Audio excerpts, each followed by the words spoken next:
Padma Bhushan क्रांतीवीर doctor Nagnathanna Naikwadi, हुतात्मा किसान अहिर सहकारी साखर कारखान्याची मासिक सभा व्हाईस चेअरमन रामचंद्र भाडळकर यांच्या उपस्थितीत उत्साहात पार पडली।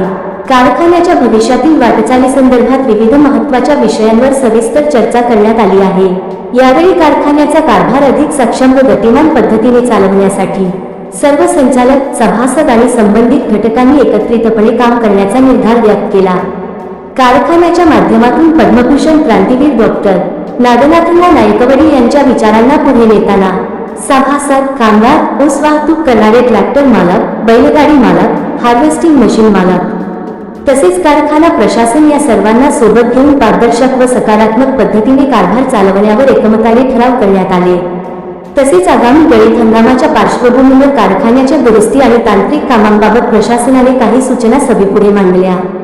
या सूचनांनाही उपस्थितांनी मान्यता दिली। यावेळी पत्रकारांशी बोलताना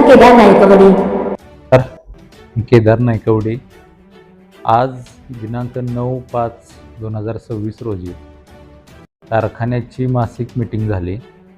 ही मीटिंग व्हाईस चेअरमन यांच्या अध्यक्षतेखाली झाली। त्या मीटिंगला सर्व संचालक उपस्थित होते।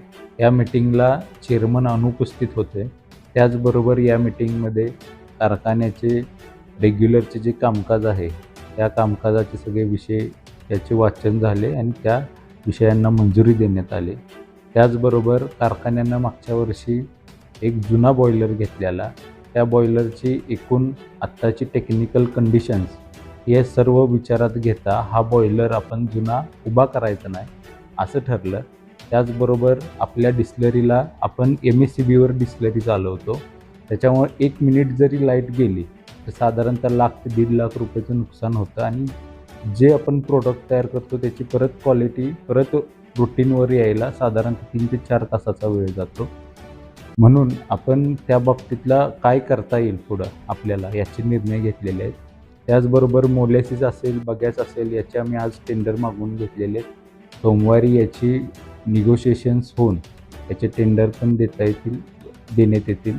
त्याचबरोबर ADC बँकेत आम्ही काल गेलेलो, त्यांनी सांगितलं की आपल्या कारखान्यामध्ये जे बाय प्रोडक्ट होतात त्या बाय प्रोडक्टचे पैसे तुम्ही शुगर प्लेज खात्याला तुमच्या भरा, ते भरून तुम्ही जे दिवसाचं व्याज असते ते वाचवू शकता। त्याप्रमाणे आज आम्ही बोर्डात मीटिंगमध्ये निर्णय घेतला की जे पैसे आपल्याला उपपदार्थातून निर्मित होतील ते पैसे आपण ADCच्या शुगर प्लेज खात्याला भरायचे आणि जेव्हा केव्हा पण आपल्याला उपलब्धता लागेल त्या पद्धतीनं आपण वर DP देऊन हे उपलब्ध करू शकतो। त्याचबरोबर आज ऊस तोडणी, वाहतूकदार या कामगारांची आम्ही मीटिंग बोलवलेली।